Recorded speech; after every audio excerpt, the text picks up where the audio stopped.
Hey everybody, aloha and welcome. I'm Natalie and this is Life After a Cult, the channel where we expose cult nonsense, we laugh about the absurdity, and we hopefully unbrainwash ourselves in the process. Welcome everybody. Hello to everybody in the chat there. Good to see you. Thank you so much to the moderators for being here. Welcome members. Oh my gosh, do we have a lot to talk about today, you guys? I'll just ask you, what do you think you get when you take a Scientologist daughter, right? A daughter who's a Scientologist, who's battling her stepmom for $80 million. You get one hell of a story, and that is Kerri Kasem, and we're going to be talking about that today. We're also going to talk about the AI Tom Cruise, who's been spilling secrets about John Travolta, the video that Aaron Smith-Levin on Growing Up in Scientology did. I don't know if you guys have seen it yet. You're going to die when you do. Laughing. It was a collab with Church of Satire-tology. We're going to look at a couple clips and discuss, and I'm going to link everything we're talking about in the description of this video as soon as I'm done. Thank you, Arkansas Flamingo, for that reminder to hit the like button, y'all. Let's get some notifications out. Let's get this party started. It is hump day. It was, Northern Girl. I thought it was just epic. I really did. Hey, Danette, aloha to you. All right, where do I want to jump in? We're going to jump in here with a little bit of Liz Gale. We talked a bit about this video, and I finished watching it, and it is just so great. She's got so much packed into this video. Aloha to everybody coming in. Good to see you. Hey, Las Vegas nanny. Take a look at this, you guys. This is, again, over on Liz Gale's channel. Liz Gale, author, artist, activist. I think Liz might have 2 channels.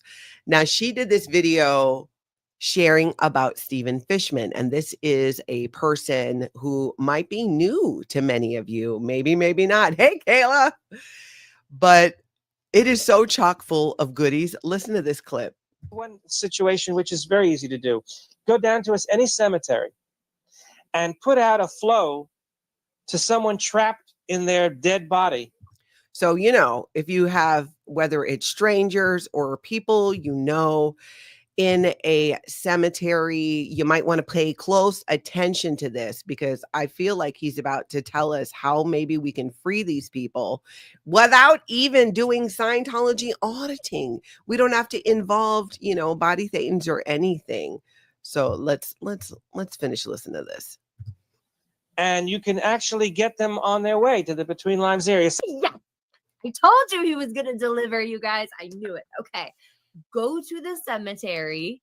And this is stuff. Now, context.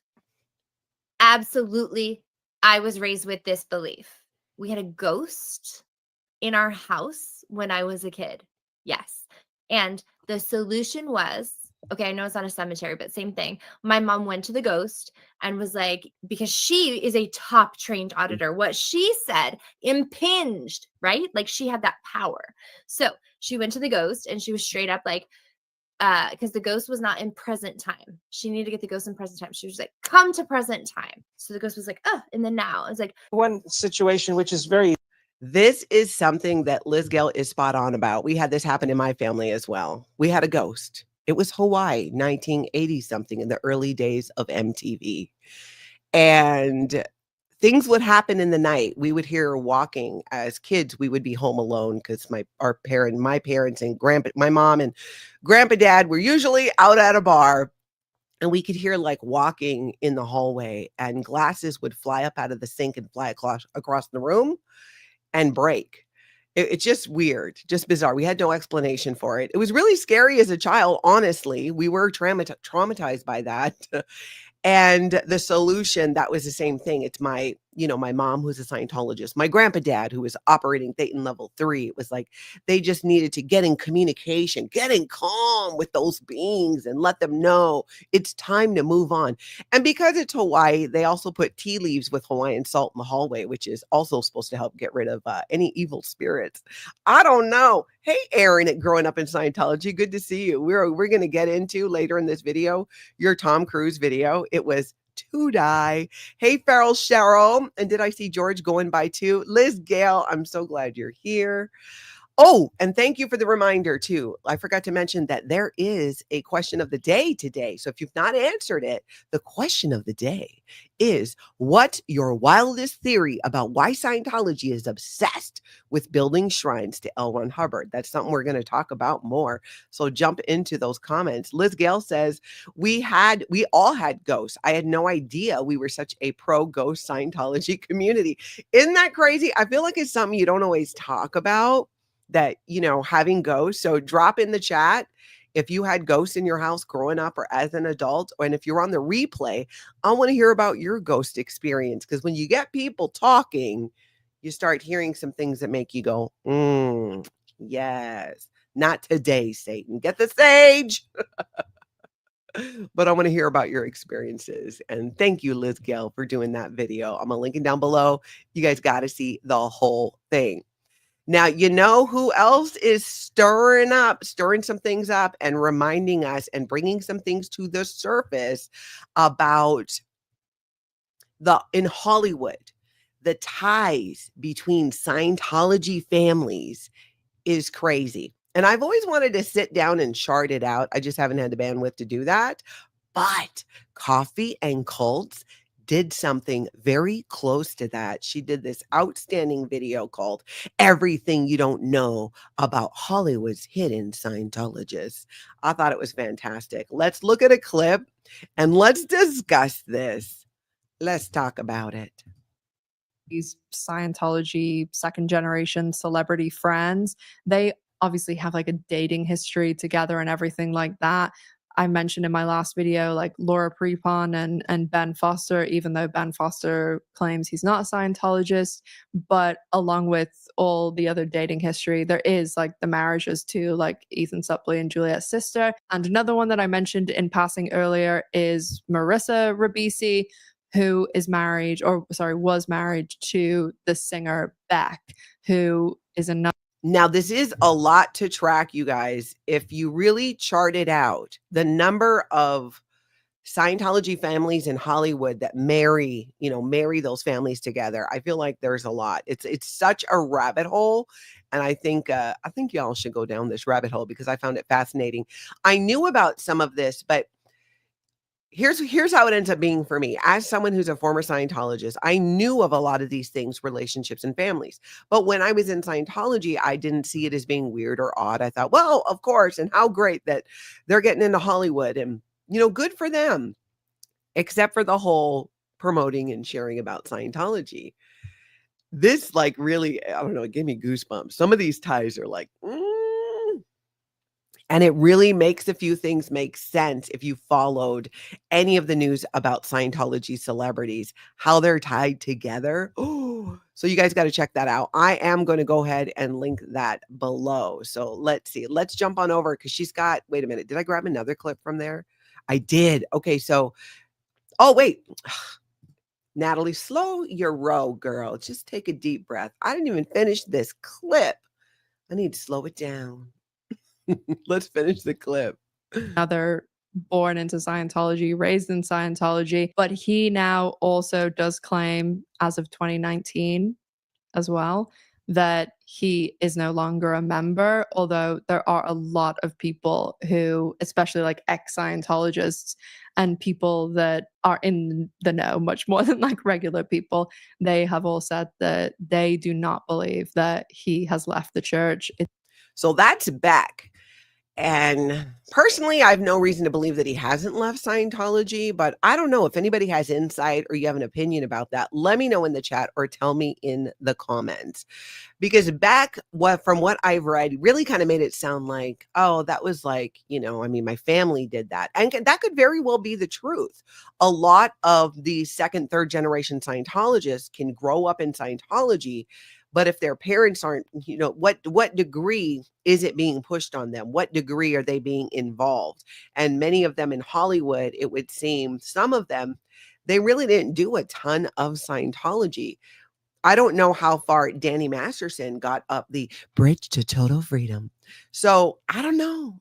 You guys tell me what you think about that. She also brought up how with Danny Masterson and some of those additional family connections. Let's just look at that. I grabbed a clip of that as well. Danny Masterson transferred large properties and other assets into the name of Michael Pena's wife, Bree Schaefer. Now, Michael Pena, as you may know, is a Scientologist. And wasn't Bree Schaefer Danny Masterson's assistant? I'm having a brain fart on that. Maybe somebody can confirm for me in the chat. If you're on the replay, let me know. So basically, she's saying Danny Masterson, knowing that he's going to have these civil suits and what's not, is like, I'm just going to put this property over here into the name of my assistant, who happens to be the wife of Michael Pena, who is not just an actor, but also another Scientologist. So, ooh, it's like a web. It's like a web, I'm telling you. It really is. Ooh, let's Gale. Cool. Blasting the F out of this Michael Pena story is on my to-do list today. Awesome, Liz. I'm going to keep an eye out for it because I would love to share that. Me and Taz says Joy Vila said Beck has left. Yeah, that's what I think too. I don't think that I'm not of the belief that he actually is still involved in Scientology. But good to know that she said that as well. And by the way, you guys, I'm going to be sitting down with Joy Vila, who is a now former Scientologist. She has bravely been sharing her story on her YouTube channel. We're going to do an interview next week, I believe, like maybe a week from today or so. So keep an eye out for that. I'm really excited to talk to her. Hold on, I got to make this bigger. I can't see. Susie Alt says the one that blew my mind was Demi Moore and her mother. Okay, but what about Demi Moore and her mother? You got to fill me in on that, because was Demi Moore, or I don't think Demi Moore was in Scientology, but you mean the mom? I'd like to hear more about that. So fill me in, and keep an eye out for that, Nancy. If you see it, we can chat about that some more. Yeah, Liz Gale, I'm super excited about it. All right, now what else are we talking about? Were we still on that clip? Yes, we are. Let's watch this. And most people believe that this was done purposely because, as I mentioned before, there is the civil lawsuit coming up with Danny Masterson's victims who are seeking damages against Scientology and Danny Masterson for, which makes sense that he's going to now try and hide some of these assets or get it into somebody else's name. I don't know. I mean, he's going to be in jail for a long time, it would seem. So I don't know what the overall game plan is. Does it get transferred back later? Does she just keep it? I mean, if she's a Scientologist, I wouldn't put it past them to liquidate the assets and give all the money to Scientology. You know what I'm saying? That's kind of like a bit of a prediction that I have on that. Okay, so Nancy's filling me in that Demi Moore allegedly practiced Scientology until marrying her now ex-husband, Bruce Willis. It's reported that Willis asked Moore to quit practicing once they had children due to his own religious beliefs. Wow. I don't know if I heard that or blocked it out, because sometimes there's somebody that I like and I hear they dabbled with Scientology. And I'm like, no, don't ruin it for me. Don't take this person from me. That does sound a little vaguely familiar now that you mention it.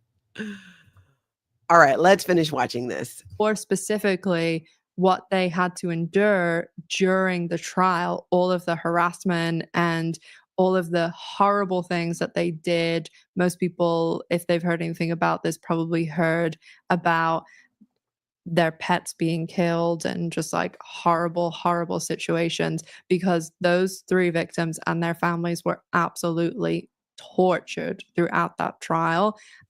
That is very much true. You can check out the whole video. I will link it down below.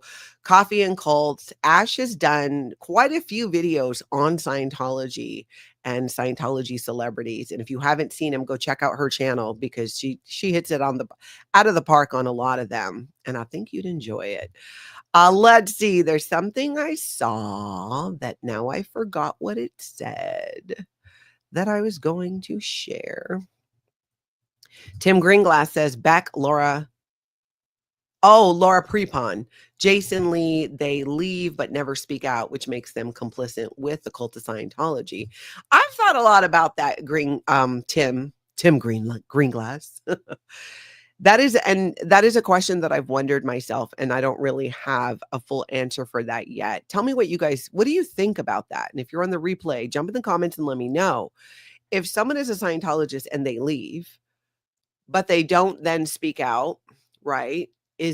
Are they complicit? Now, I have two different points of view on this, which is why I don't think there's one answer for this. I think that each situation is unique in its own way, because on one hand, I personally do not believe that anyone who leaves Scientology or a high control group, whatever it is, needs to publicly speak out about it. I don't. It would be nice. I would like it. I think it would be helpful. It would be great. But do they have to? I don't really feel that, because these are people who are victims of Scientology, and it's not for me or anyone else to say, in my opinion, when they should go public, if they should go public, that they should go public. I think the most important thing for people leaving Scientology or other high control groups is that you focus on yourself and your life after a cult. And if at some point you feel moved to share your story, then by all means do. But so now let's talk about that in the context of celebrity Scientologists. Like before I knew that Joey Vila left Scientology, we would talk about her connections and things to Scientology. And then the rumor that she left, before it was actually confirmed by her, we talked about that rumor. And I didn't know if she was going to speak about it or not. And I love that she is, and truly appreciate it, because it makes such an impact, not just for everybody who's been working to expose Scientology, but people who might still be in Scientology who saw her as an opinion leader or a thought leader and respected her. So a lot of times when people still find out, like, wow, that person left, like, what happened? And if they already kind of have their doubts, then, it just kind of adds to it. But I am interested in what you guys think about that. I just have a hard time saying you have to come out and speak about it. I'd like that. I'd want that. But like I said, and then if a person is a celebrity, is it more so that they need to speak out? And I don't know, maybe for me personally, I think, and this is me personally, I am not saying that this is a rule or this is how it should be for everybody who leaves Scientology. I think sometimes, there's also like a proportion of, like, how much, did the person recruit a bunch of people in Scientology? Were they promoting Scientology publicly before?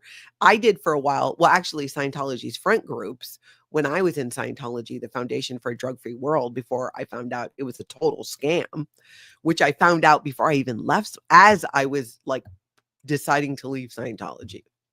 So I thought that was interesting. But I am interested in what you guys think about that, because it's the same with, and you think about a victim of any other thing, right, that they belong to. What if it was a different cult? I just don't think it's fair to have an expectation that everybody leaves, comes forward with their story, even though the people that I've spoken to, I've had some people here on my channel, as you guys know, who've shared their stories of being in Scientology and leaving. And each has shared, especially when they did it for the first time, how freeing that was. And I remember that feeling for myself. Every time I get here on the internet and talk about Scientology, especially when I do it with somebody else, another former Scientologist, that is like one of my favorite things to do, because we were not allowed to do that. We weren't allowed to have open conversations about Scientology or question certain doctrines or beliefs. You could share your wins. Oh, I did superpower and now I can change traffic lights with my mind. You can do that, but not much outside of that. Thank you, Danette. Yeah, some lovely subscriber got this off my Amazon wish list. So I went and added a couple more colors. Isn't it? I'm like, dress me, you all. And it's warm and I'm freezing, because if you watched my show the other day, my heat has been out. So I woke up, it was 59 degrees in the house today. Now, granted, for menopause sleeping, chef's kiss, but not for going around the house. So I've been living in my wearable blanket, but then I'm like, I came this close to doing the show today in my wearable blanket. But then I was like, you know what? This sweater's really warm. I'm going to put this on. Kathy, thank you. I have you to thank for much of this. But Kathy's saying it's a tough call, but I think they should speak up, in my opinion, but not to the that got cut off, but I'm sure I'll catch the other part of that. It's a tough thing because as a former Scientologist, especially someone who grew up in Scientology, 35 years in this cult, multiple generations of my family in it, I know what it took to leave and the healing process afterwards. I spoke out when I first left Scientology to get them to back off from my daughter. And, I did for a while. I worked in radio for a while, and it would come up and we would talk about it on air. And it was much later. You guys know I came to YouTube in December of 2023 after being interviewed by Aaron Smith-Levin on growing up in Scientology, and started my own YouTube channel. And many of you have been with me since day one, which is super exciting. All right, let's talk about, we got to get into this whole Kerri Kasem thing. So Club Brain Fog did a video. You can catch her out in San Francisco, often live streaming and protesting Scientology at Erin Cairo's org there. But she also does live streaming, like in studio live streaming, and covers some topics. And she did a video. She called it Scientology Bad Eyeliner, but she gets into this Casey Kasem, Kerri Kasem family. And I've got a few things that I want to share with you about that. Hey, Church of Satire-tology, props to you. We're gonna look at that video with Aaron Smith-Levin in a little bit. So stick around. All right, let's take a look at what Club Brain Fog had to say, and we're gonna jump off from there. Kerri Kasem is an iHeartRadio personality, which is like, it's hard to explain. It's sort of like a Sirius XM thing, but for regular radio. So I have a friend of mine who's on it too. DJs, personalities, things like that. Because Kerri, of course, I think she was on Sirius, right? She had worked as a radio host in different areas. And thank you guys for your kind words. I'm seeing it here. I know you've been around since day one. Bob, many of you. Northern Girl, day one, I'm a repeat offender of Natalie's channel. I love that. Jen Cass, love you. Thank you so much. You guys are awesome. We've been through a lot, y'all, and we aren't done either going through it. I appreciate y'all so much. I really do. Chuck Ross says, we do sort of have an obligation to speak out about abuse or crimes we saw in that cult. Yes. So when you put it in the context of crimes, right? I would agree more with that, but I still think that I agree with you, but at the same time, I think I would add that I think it's important that person is in a space or has the support as well when they go to share those things, because it can trigger a whole bunch of stuff. I don't got to tell you, Chuck, but I agree, especially it's complicated to me because I would love everybody to speak out, but I also want people to take care of themselves primarily. Scientology prioritized themselves over us all the time. And that's no longer how I roll. I prioritize myself and my needs. And I want to see other people do that who are victims of Scientology. And then if they're able to speak out, whistleblow, what is it? By all means, please do it. But prioritize your well-being. That's how I feel about it today. But great point, Chuck. Professor Kakan says, when we go out, we don't want to lose our still in loved one. So many of us keep quiet. Absolutely. And that's the other thing. And I'm not talking about people who are under the radar as you definitely should be speaking out. That's the exact situation where I'm saying not everybody is in a position to or is ready. But I personally don't think that's you're an a-hole or you're not doing enough if you don't do that. I don't believe that. I think people need to prioritize the well-being of themselves and their families over anything having to do with Scientology. And then if you're able, supported, you're in a good enough space, because you guys know, if you've watched, and I know most of you watch different channels of former Scientologists, it is not the easiest thing in the world to talk about when it's your personal story, especially. I show up here all the time. And oh, by the way, you guys, I think we're up to in fact, let me check quick. I think we had, don't let me totally shiny object off of this. But where was that? We are at like, I don't know where to find it on YouTube, but I think like 6.2 or so million cumulative views since we started in December of 2023. I thought that's super exciting. And see, I totally shiny object off of what I was talking about, but I think it was about that whole idea of really taking care of yourself. I'm an advocate for that because there's nobody in Scientology when you're in Scientology that's like, hey, take care of yourself. What do you need? I mean, it just does not exist. It doesn't. All right, now let's get back to this Kerri Kasem story here. And thank you all for the shout outs for it might even be 6.3. I saw it the other day, forgot the number, and don't remember how to find it again.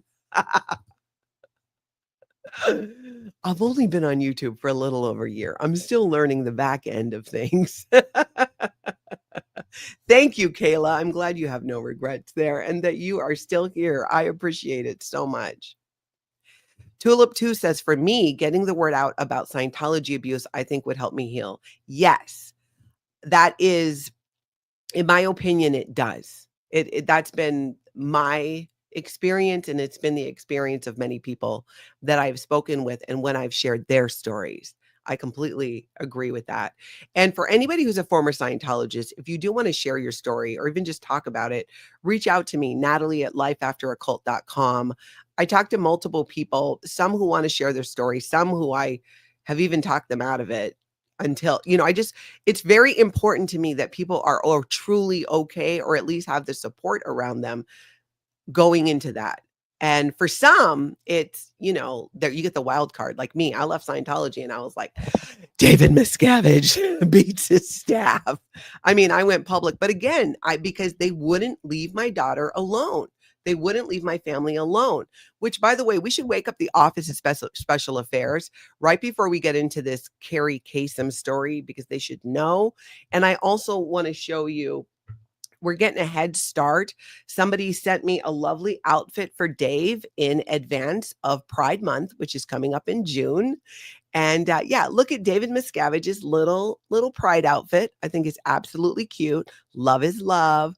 The pants are it's hard to get anything over his butt in the back, the way he's designed, but I think it's fabulous. And yeah, so turns out that there's a place on Etsy, I know for sure, that makes clothes for Elf on the Shelves. So if you want to help dress Davy, pick your outfits. I will put them in it. My address, my mailing address is in the description of this video, and the mods usually throw it up there too. But this was sent in by a subscriber and I love it. So David Miscavige, wake up your staff. Office of Special Affairs. Okay, for one, in case you need to get a screenshot, let me here. Let's do it together here. Let me get it lined up. Ready? 1, 2, 3. Okay, good. So you can turn that in with your report saying that Natalie Webster at Life After a Cult is just like next level. Now she's got David Miscavige wearing a Pride outfit. Well, Pride Month is coming up. What can I say? Okay, Office of Special Affairs and everybody else, let's move along here. Oh, Feral Cheryl, where's my aloha button? Oh, aloha. Thank you for being a member for 13 months, girl. Love this community and we love you. I'm so glad that you're here. Oh, by the way, Cheryl, I'm having the Japanese bergamot tea that we got in Hawaii. It's so good. Black tea, and I've been drinking the Mamaki chamomile in the evenings, but I miss drinking it with you and everybody else. I'm sure you're still drinking your tea too. Susan! Aloha! Congratulations and thank you, Susan P., for being a member of the channel for 14 months. I so appreciate that. Good to see you. All right, so, and we got a new member. Aloha. Cajun Mama, thank you for becoming a member of the channel. There is a link in the description of this video. We do regular members only lives. I'm a little behind on that because I was gone in Hawaii and I'm trying to get my life together. I'm really trying, and we will be getting going. We will be getting going on those again soon. You too, Feral Cheryl. I figured as much, but I'm glad that you're here. It's kind of like having, tea together. All of us here in the chat. Ren again, yes, a lovely viewer sent me this mug. It was on my Amazon wish list. You can put the tea bag here. So like, I'll take the tea bag out now. Look, I'm so horribly doing this. And you put the tea bag right here. And then, if you don't want it to get super concentrated, but I love it. It is my official tea mug. And thank you again to the person that sent that to me. You guys are amazing. I've been putting stuff on the Amazon wish list that I want, but I know I'm not going to get for myself. Oh, thank you guys so much. Hey, Mexican long hair. I feel like I haven't seen you in a million years. Okay, now let's get back to Kerri Kasem, because wait until you guys see what I'm going to show you here. So Kerri Kasem is the daughter of Casey Kasem. Y'all remember Casey Kasem? Put a 1 in the chat if you listened to the American Top 40. Was it American Top 40? I think that's what it was called. Hey, Dusty, good to see you. I remember listening to it as a kid in Hawaii. I don't even remember how long he was on the air. Arkansas Flamingo remembers. Kathy Scogan was listening. Do you remember? I remember getting like my, what do they call it? Like boom box. And then you got your tape ready to hit record for when your song comes on. That's what we had to do, people. Millennials and of course Gen Z will, I think, never understand the anxiety over like running to the tape recorder to hit the record when your song comes on the radio. Yeah, that's true. Northern Girl, his voice, very distinctive. Very. Lady Jane out. I'm glad you're here. Thank you for being here. Jojo, you watch it too. Squirrel, SBTV. Yeah, it was around for a long time. Professor Kakan says in 1964, my wife won tickets to the Beatles from Casey Kasem on KRLA radio. Whoa, that's awesome. And I didn't know this either until, or I forgot. And when I was reading an article today, what Renegade is saying, Casey Kasem is the voice of Shaggy from Scooby-Doo. I didn't know that. I did not know that. I don't know if you guys did. I found that interesting as well. But so many of us grew up listening to him, and he had a few kids, and one of them is Kerri. Kerri went on to become a Scientologist. And it would seem that Casey then at some point he marries this woman. I think her name is Jean. So Jean becomes Kerri and the other sibling's stepmom. And Casey at some point becomes ill, and all this hubbubaloo evolves because now Kerri is in Scientology and they're worried that Kerri wants to take this $80 million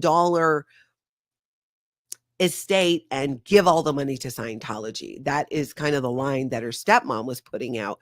Her stepmom was also saying that Kerri did soft porn, which I looked a little into it. And I mean, Maxim magazine, I guess I don't know if is that considered soft porn, but this was also like 14 years ago, I think, when this was first starting to go on, or at least when this article came out. I'm going to show you in a little bit of the stepmom kind of talking smack about her and bringing Scientology into it. Cheryl, yes, the mug was from you. I'm so glad you're here. And you probably know, Cheryl, I use it all the time. I really do. Thank you so much. It makes me happy every time I use it. Christy says, according to Social Blade, you've had 6.3 million cumulative views. Congratulations. Oh, thank you.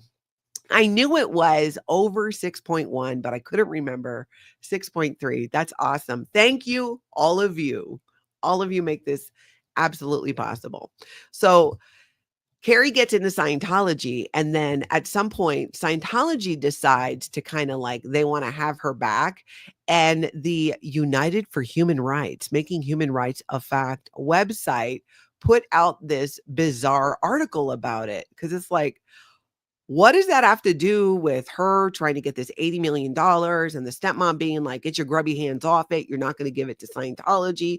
There's a trust for you kids with 2 million. You're all only getting like 500 grand a piece, and so on and so on and so on.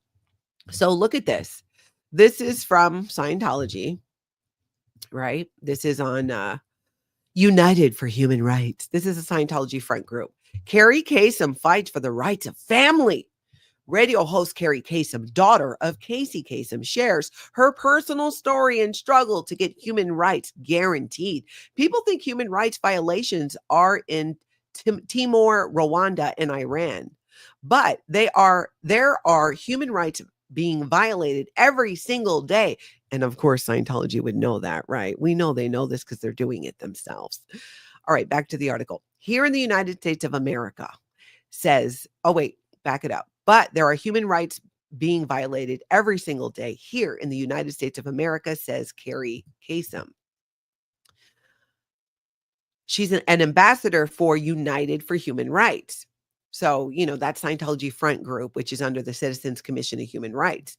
Kerri, whose father, Casey Kasem, was the radio host of American Top 40 and the voice of Shaggy on Scooby-Doo, experienced that firsthand. She lost all contact with Casey when he developed dementia, and his wife became his guardian in 2013. His phone and computer were taken away, his staff were fired, and no family or friends were permitted to see him. Hopeless, helpless, frustrated, and angry, Kerri soon learned that she had nowhere to turn. Neither the police nor adult protective services could help her.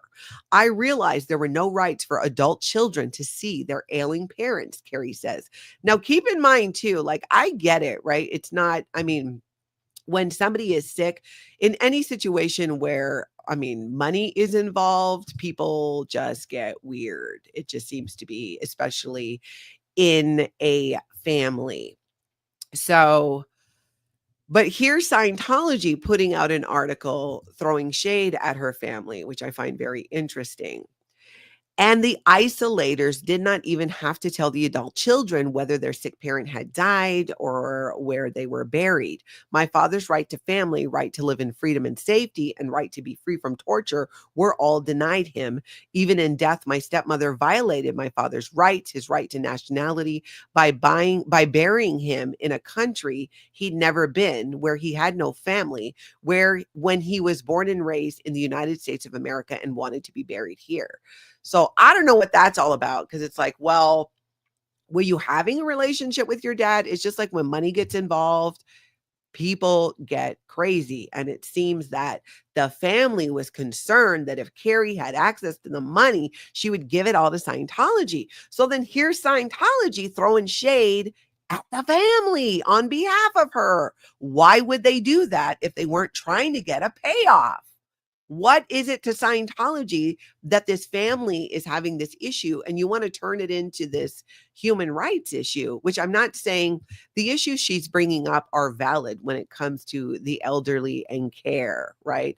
But I'm like, really? We got Scientology? Like pot kettle, you know what I'm saying? How many people have we seen outside of Scientology organizations or in them who are very elderly, even doing work that it doesn't look like they're physically able to do? But does Scientology do anything about that? Do they do anything about the elderly abuse happening within the Sea organization? No, but they took the time to write this little gem, an article.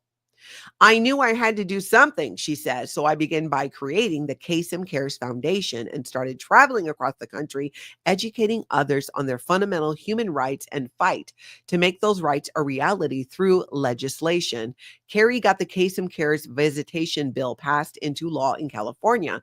The law allows adult children to ask a judge for visitation rights to an ailing parent or loved one, and mandates that a parent's guardian tell the children when their parent is in the hospital whether they have died and where they are buried. The law does not force visitation if the ailing parent does not wish it. Now law in 11 states, aspects of it have been incorporated into similar bills in another 9 states. So that's 20 states passing bills to curb elder abuse and more in the pipeline. And here I'm like, this is actually, a good thing, but not when you're involving Scientology. And again, this is one of the ways that Scientology tries to gain acceptance, is by taking something that you would agree with. Yeah, I agree with that. That shouldn't be being done. People shouldn't do that.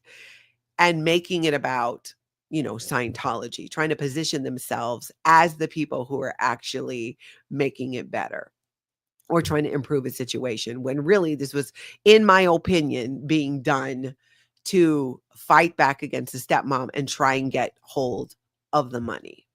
So yeah. That's what I think about that. So at the same time, there was oh wait, I kind of, I don't know if I need to share this other thing with you guys, because it's pretty much how the stepmom was saying that Kerri had done porn, which was really just Maxim. And back in the day, maybe that was a little more scandalous, but I just don't think that if that came out today in 2025, people wouldn't be like, "Oh, you did porn." It's like, no. At least I don't think I don't necessarily see that way. But to be honest, I'm not super familiar with Maxim magazine anyways either. But interesting story, because again, Kerri Kasem now today is doing the Scientology podcast. So it's kind of this full circle moment in a way with Scientology. She started out, was beefing with the family, trying to get the money from the dad. The stepmom and family members were like, no, you're not giving it to Scientology, and so on and so on. And it didn't seem like it evolved to where I don't know if she got more money or what. Ren, again, I'm not sure where their stepmom was from, if she was from Norway. Maybe Kasem choose to be buried where she'll be buried.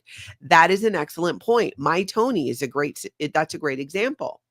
My Tony's ashes are scattered on the big island of Hawaii and in the ocean. And that is the place where he most felt at peace. Is he from there? No. Did he live there? No. He went there multiple times with me. And ultimately for him, he's like, well, where are you going to be when you die? I'm like, Hawaii. So he's like, that's where I want to be. And it is the place where he felt most at peace. Now, fortunately, was full agreement with that with his kids and I, because they knew too, they'd spent time with him in Hawaii and understood that. It's just really unfortunate that when money is involved in this Kasem situation, how twisted the family dynamic gets and how crazy it becomes. So I don't know. I'm waiting to see. I don't know if her podcast is fully out yet or they've just been promoting it. I was going to look into it today, but I know it's coming if it's not already out. I think that's interesting. All right, now let's talk about some live streaming and Scientology protest news. Let's go over to Mindy is back. Mindy Willens here on YouTube. Let's look at a clip. Oh, hold on though. I want to read this first.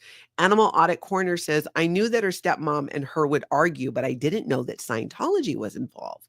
But now I understand why Casey and Jean got upset.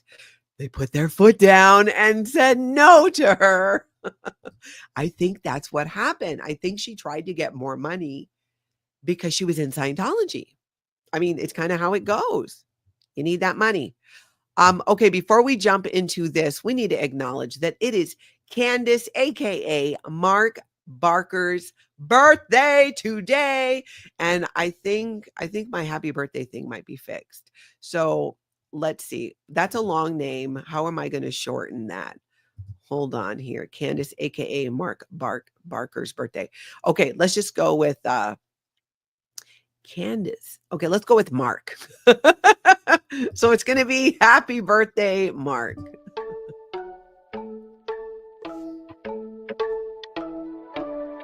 Happy birthday to you. Mark. Happy birthday to you. Mark. Happy birthday, happy birthday, happy birthday to you. Mark, happy birthday to you. I'm so glad that you're here spending your birthday with us. Throw all the happy birthday comments and love into the comments if you're on the replay and in the chat. I love celebrating people's birthday, and I'm always extra happy when they spend it with us here. So Candace, aka also known as Mark Barker. Oh, you're going to make me cry. Oh, well, happy tears, my friend. Thank you for being here, and happy birthday to you. Oh, and Nancy accidentally deleted one of your comments. I want to make sure you see that there. All right, where am I and what am I doing? We are going to Hollywood, to the testing center in Hollywood. Okay, Mindy. We were talking about Mindy and Mindy Willens being back here outside the Hollywood Testing Center. Let's see what's happening here.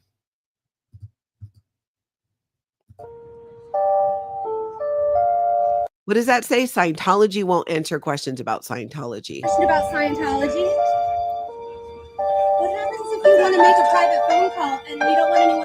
Of course, they don't answer. They immediately run in. I was so happy to see Mindy there again. Some of you who are new to the channel might not know her. Her name's Mindy Willens. She, in the height of the protesting outside the Hollywood Testing Center before they shuttered their doors, Mindy was there, and you can find her here on YouTube. It'll be linked down below after I'm done here. Okay, now Jessica Palmadessa. I swear to God, I laughed so hard at this.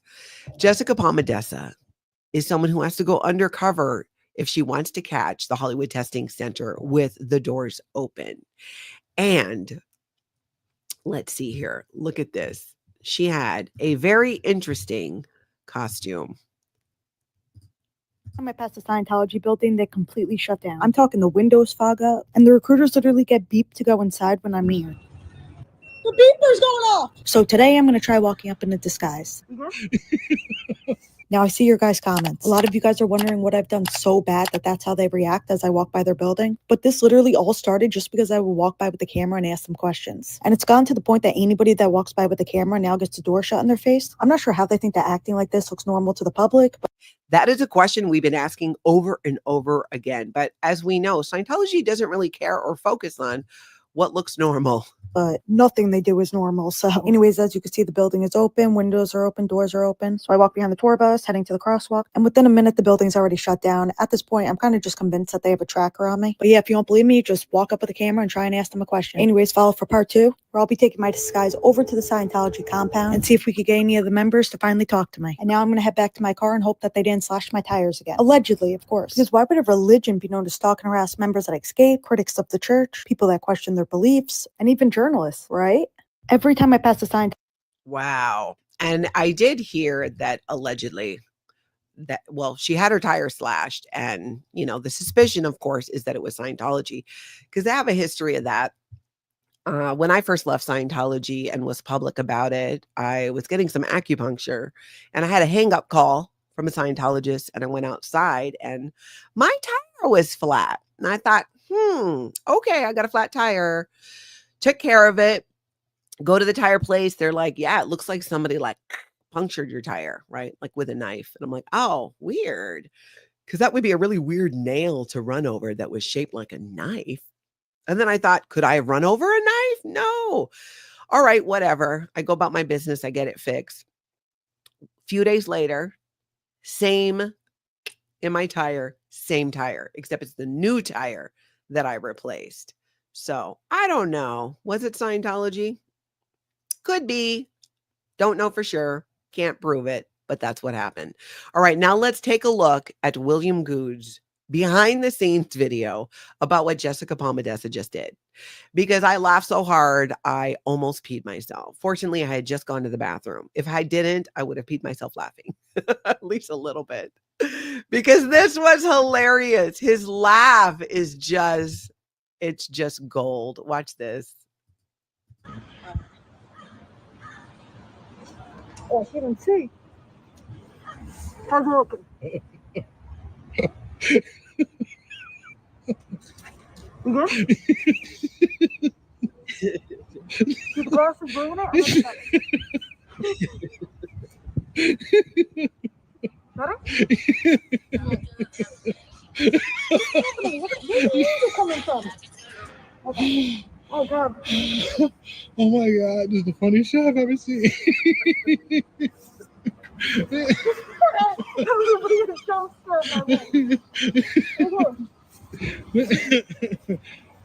Oh God. Oh, this shit is good as hell.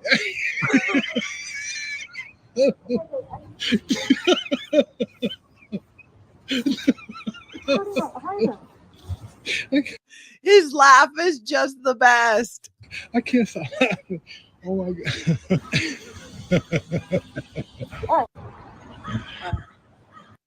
It's too much. It's so funny though.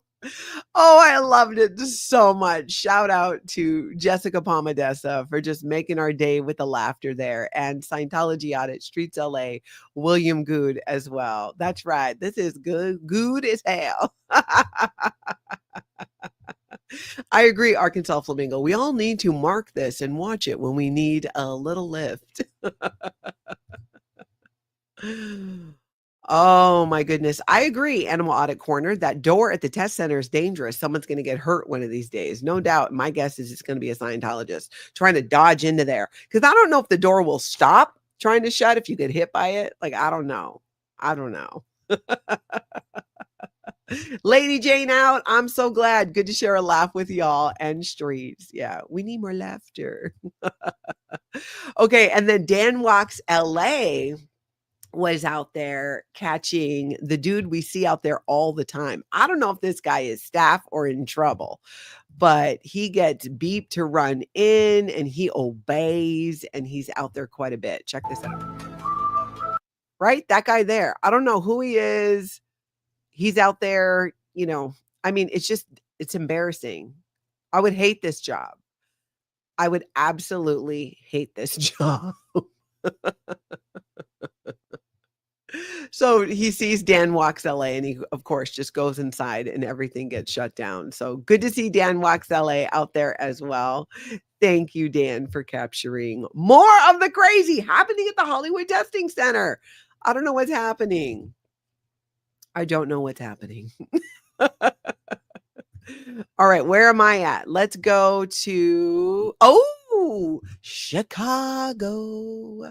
All right, check this out. This is a guy who doesn't normally cover Scientology, but has a little short. I'm going to pull this up. I was thrilled to see this. He says, these are Chicago's newest and most unique and exciting activities to do this summer. Chicago's newest and most unique and exciting activities to do this upcoming summer. I'm at the brand new Church of Scientology. It's the man with the plan. Scientology gets a lot of hate because of the brainwashing, blackmail, extortion, kidnapping. They don't have to pay taxes, and you might never be able to talk to your family again if you join. So I was too scared to go inside, but if you're a thrill seeker, this could be the perfect spot for you. It's also incredibly expensive, but if you're looking for something free to do, the Bean reopens early this summer. These are Chicago's newest and most unique and exciting. How funny is that? It's like, oh yeah, and then there's Scientology. I'm telling you, there are so many, if you go over even on like TikTok, there are so many people going up to Scientology orgs and just videoing and waiting, getting them to like shut the door. It's become like this thing, and it is. And I think he's an example of that too. And what I love about this is it's very short content, and you can share a couple facts about Scientology. It's interesting because Scientology reacts. And it's all about the reaction, you know, how if you have a reaction and then that's entertaining and people want to see it on the internet. And Scientology keeps responding to the trolling. Therefore, it continues. And I am here for it. All right, now we need to talk about this crazy thing going on where Scientology has become absolutely obsessed with making shrines into these holy sites for L. Ron Hubbard, wherever he once used a toilet or laid his head down. And they have no shame. I mean, they're preserving homes that he didn't even share with his wife, Mary Sue, and Scientology writes it out of history. But we're going to get more into that in a little bit. So let's take a look at this. This has amazing photos as well. Hey, Haggis Basher. This is from Tony Ortega over at the Underground Bunker. Look at this. Scientology's deification of founder L. Ron Hubbard. More holy sites opening soon. Look at this. This was his outfit he wore, and they've got a picture of him wearing it. While Scientology leader David Miscavige's plans for turning downtown Clearwater, Florida into a massive shrine to L. Ron Hubbard hit a snag last week, the church's ongoing deification of its founder is still scheduled to produce new holy pilgrimage sites in the next few weeks. Scientology's official position is that it was founded by a remarkable man, maybe the most remarkable man who ever lived. But that LRH was just that, a man and not a god. But Miscavige has figured out that turning Ron's old haunts into pilgrimage sites of, I don't know what this word is here, ersatz, worship. Anyways, he figured out that turning these old sites into pilgrimages are good business, and he can use it to pry ever larger amounts out of wealthy members. That's so crazy. So Dave has Scientology's formerly most secretive of subsidiaries, the Church of Spiritual Technology, not only maintaining several hidden underground vaults in California and New Mexico to store Hubbard's words and voice recordings against civilization collapse, but CST, Church of Spiritual Technology, has also become a little more visible with the wing Heritage Properties. Keep an eye out for this name. That buys up Ron's old houses and restores them as shrines. Now, I remember back in my day when I was in Scientology and they had like maybe one or two of these. One was in Phoenix, and I was like, okay, I mean, I guess I kind of get it. Oh, ersatz, well, however you pronounce it, means inferior substitute. Oh, thank you, Abigail. And I remember thinking, like, why would you want to do that? But they were doing it. And now they're doing it a lot, which makes me think they're just stashing money, just putting the money into real estate. But it is weird.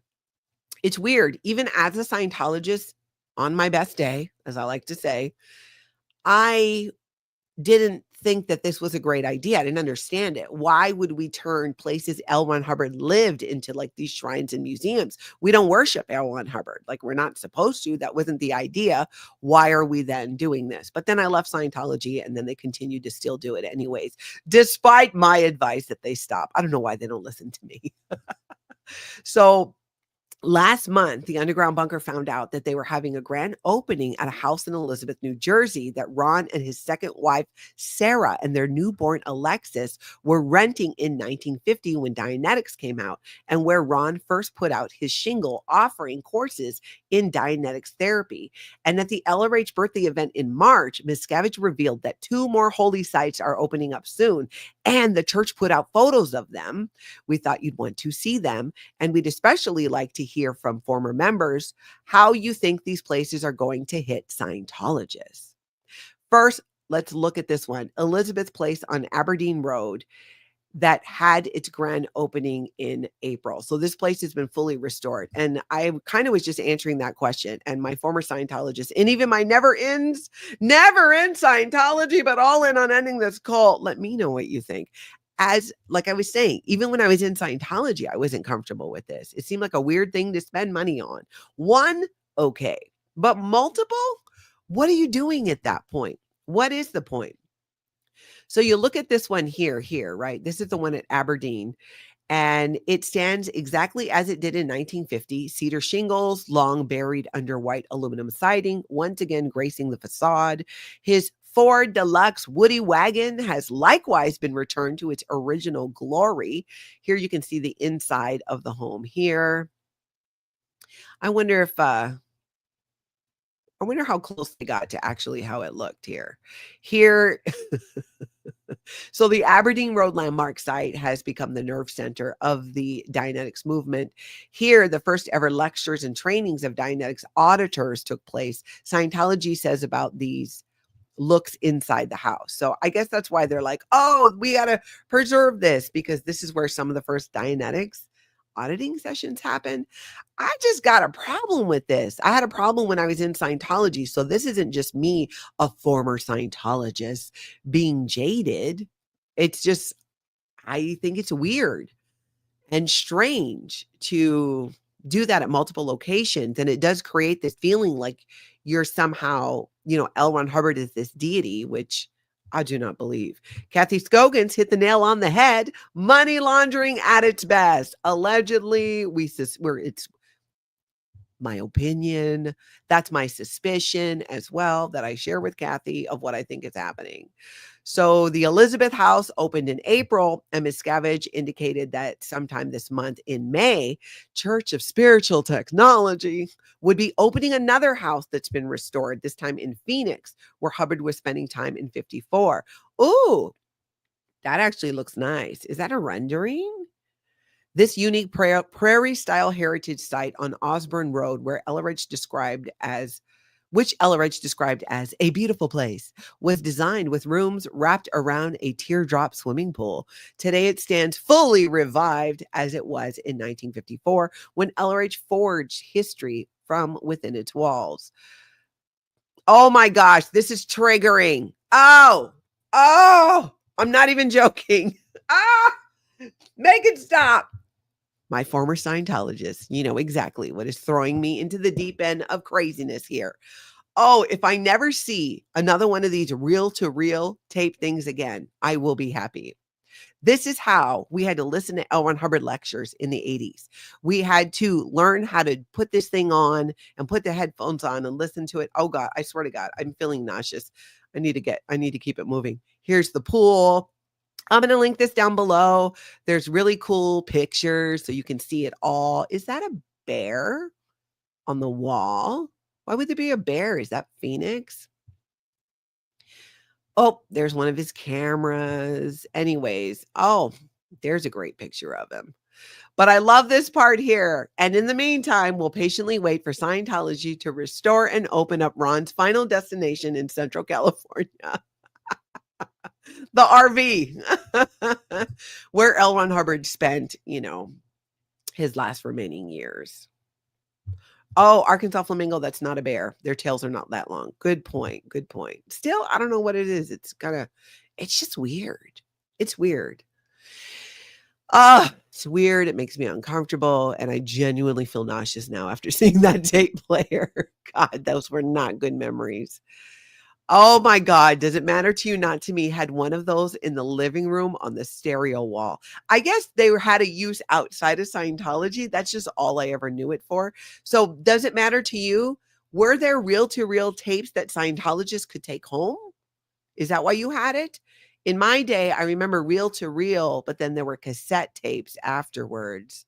Then, of course, CDs. And now they're still trying to sell CDs, which is so stupid, but whatever. Okay, let's talk about Aaron Smith-Levin growing up in Scientology in that Tom Cruise video. Church of Satire-tology, are you still here? Oh my gosh, this was epic. This, of course, was and is AI, which you can tell too, because this is a much younger Tom Cruise. He doesn't look this young. I just want to be clear about that for people who might be confused. But the answers that AI Tom Cruise gave. Oh, good, you're here. Okay. Maybe feel free to chime in on, what you're anything about this, because it amazed me the answers that were given. Let's just look at a couple clips from this, because if you haven't seen this whole thing yet, you got to right after we're done, go watch it. I had to set the example, be the perfect product of LRH tech. And in Scientology, that meant my first duty wasn't to my daughter, it was to Scientology. I told myself I was doing the right thing, that by staying dedicated, by proving my commitment to Dave and the tech, I was helping everyone, even her. But looking back, that was a lie. A lie I told myself so I wouldn't have to face the truth, that I was abandoning my own child for a cult. That's one of my biggest regrets. I should have done things differently. I should have fought for her. I made the wrong choices, and unfortunately, I can't take them back. That's crazy. It's a really good job and stuff with the AI, but even the answers, the way that AI Tom Cruise gives these answers are what I would imagine how he would answer if he left Scientology. It was just fascinating. Exactly, Jen Kess. If only this was true. I hear you. I hear you completely. All right. So now let's look at another clip here where AI Tom Cruise, spills the tea on John Travolta while Aaron's taking super chats. I mean, this is how realistic it is. They're even taking super chat questions. And this is where he throws shade at John Travolta. How about we take some of these? Let's do it. Let's see what people have to say. All right, let's dive in. Okay, first question here. Are you and John Travolta friends? Friends? No way. We've never been friends. We tolerated each other, sure. But and that's so true from everything I've ever heard from people. It was that they tolerated each other. They very much had what in Scientology would be called a games condition going on. Just say when someone's that jealous of you, things get weird. And trust me, weird happened. Can you tell us the weird things that happened? Well, there was the one time John actually made a pass at me. That's when I knew he was 1-1 on the tone scale. Tom, for the people watching, can we explain what being 1-1 in the tone scale means? Yeah, in science. I'm also impressed that Aaron was able to keep a straight face and do this. It was so real. I just love that part. Scientology 1.1 is covert hostility. It's when someone acts like they're being friendly, but deep down, they're hiding a lot of resentment and manipulation. So when John made that move, I knew it wasn't just weird. It was straight up 1.1. You can't trust someone like that. They'll say one thing and mean another, always with hidden motive. About we take some of these. Let's do it. Let's see what people. You got to see the whole thing. It's only about 20 minutes or so, but amazing. Absolutely. I loved it. Hey, Style Audit 1A. Oh my gosh. Tony Hoban says, so impressed that Aaron kept a straight face. I know. I don't know that I could have done it. Truly. It was just hilarious. Yep. Joe Raz, you can see the full video. I'm going to link it down below right after here. Oh my gosh. Jen Kess, yeah, TC looks better in AI or less work done. Maybe. Yeah, maybe. Renegade says, what was amazing were all the trolls freaking out with the "this is real" comments. Yeah. I mean, right off the bat, I love that Church of Satire-tology use the, a younger version of Tom Cruise. So it's just like that right there should be obvious. Kayla says, I wouldn't have been able to do this video without laughing. I know, me neither. I agree. I mean, credit to AA Ron for keeping a straight face. TC should be happy he got 40 years shaved off. Does it matter to you? Not to me. Says, I had to pull over while listening to this. I was laughing so hard. It's so amazing. Church of Satire-tology. Aaron Smith-Levin. Well done. Well done. Thank you for supporting this collaborative project. Yes, we very much enjoy it. Renegade says, and we all know those trolls are OSA or cult members sneaking in. Oh, it could be. Constance June said, and he got all this plastic surgery undone. I was laughing the whole time, says Julia. Me too. All right, let me catch up now on some of your comments and questions here. We were talking about what's the wildest theory about why Scientology is obsessed with building these shrines for L. Ron Hubbard. Honestly, I do believe that it's a way for them to, stash money. Jojo.2 says, because they have nothing better to do. Abigail says, in denial, thinking that LRH actually will be returning. I think it's a bit of that too. Nancy says, I think Miscavige wants to have cities and towns to publicly abuse people in the open air of his own towns. Could be. Tim Greenglass says, if you build it, they will come. Other religions have shrines, tax-free, donations, etc. Northern Girl says they're obsessed because that's all they know. Stay in school, kids. I agree. Renegade says that AI Tom Cruise was surreal, so this is how normal he could sound without cult brainwashing. Yes, and I thought that too. The thought process of coming up with that script and those answers were so perfect. And what I imagined that if he really truly did own up to it and leave Scientology and, start to kind of unpack what happened and repair relationships, that's kind of how I think it would go. Liz Gale says tax exemption. I think you're right. That's why they're putting money into these things. It's not like Scientologists were like, oh, David Miscavige, please sit down, buddy. Please find all the L. Ron Hubbard former homes, beds, and toilets that he ever sat on and renovate them using tax-free money. That's what we want as Scientologists. No, it's not. Nobody wants that. No one's asking for it. And I feel like that's one thing Miscavige is pretty consistent about. Shoving things down your throat that you don't want, that you did not ask for, and telling you that it's what you need. But I guess that's kind of what a cult is as well. All right. So Constance June says, all those shrines makes them look larger as a larger organization than they are. That is actually a really good point, Constance June. That could be it too, because there definitely seems to be this idea that, and honestly, I think that it was an idea that maybe had some validity for a while, but in 2025, I don't think this stands anymore. I think previously Scientology's idea of if we build it, they will come. If we show all this beautiful real estate, we have all of these homes, we have all these organizations that will somehow make people go, oh, Scientology, not so crazy after all. Look at the real estate that they have. I'm like, if we were to judge people of, on their worth to society based on their buildings or their homes, I think we'd be in a lot of trouble. I think today, more and more in 2025 and moving forward, we're seeing the end of, let's be honest, luxury brands. Things are changing. People are, not everybody, but I'm seeing a lot of this. I feel like there's a societal change around this show of wealth and money that Scientology does, and other people, and even celebrities. I think that's dying out. I think people are looking for connection. They're looking for authenticity. We all like to watch things that are maybe aspirational, right? Like, oh, I would love to go there one day.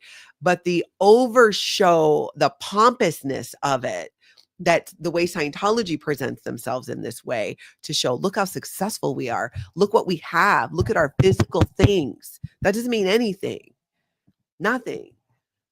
And maybe in the beginning or for a while it did, because I think society was a little bit more like, oh, well, wow, look at the big buildings they have. But I think people are changing and have changed and don't see it that way anymore. Tell me what you guys think about that in the chat, because that's what I'm thinking about. I feel like this is a big reason why it's just not going to work anymore, is that people are actually turned off by flexes of wealth. And Scientology seems to think, but if we keep buying and renovating and showing how physically we can make things better, we'll be accepted as a religion. It's not true. We're the people. And when they do show people, if you go to Scientology.org, mostly they're talking about how great David Miscavige is. David Miscavige knew my name. It was amazing. He remembered me. It's like, well, so we're supposed to all forget now that he physically beat his staff? Maybe, potentially, even doing it today? If you read Tom DeVox's Substack, Jeffrey Hawkins' book, Mike Render's book, Mike Render's blog, multiple books and blogs and interviews, court cases, Debbie Cook, anybody, where it's been shared, talked about, witnesses, how he physically abuses his staff and how staff members and people are treated in Scientology, specifically in the C organization, where, in my opinion, is where some of the worst abuse occurs. That we're going to all forget about that because there's a lot of really nice big buildings and these houses being put together. That is the hope, and it's not going to work. I don't think that it's working. I don't think that Scientologists are buying it. I think some of them are smarter than Miscavige gives them credit for. And I think it's a big part of why, I'm thinking, because how to word this without being very specific. Give me a second. Okay. Because I don't want to give too many details about these people. There are people in multiple locations in Scientology who are Scientologists under the radar leaving. And one of the things that comes up a lot is what Scientology is spending money on. We're killing ourselves to donate. We're mortgaging our homes to donate. And they're buying and renovating homes that nobody lives in to turn them into shrines of L. Ron Hubbard. Why? Why? That's not what they signed up for. How is that clearing the planet? How is that creating a world without insanity and all of those things? It's not. So Scientology, keep on doing it. People will keep leaving, and eventually you will pretty much just crumble. Well, that's what I have for you guys today. Hit that subscribe and that like, and I hope you all get out and have an amazing cult-free day.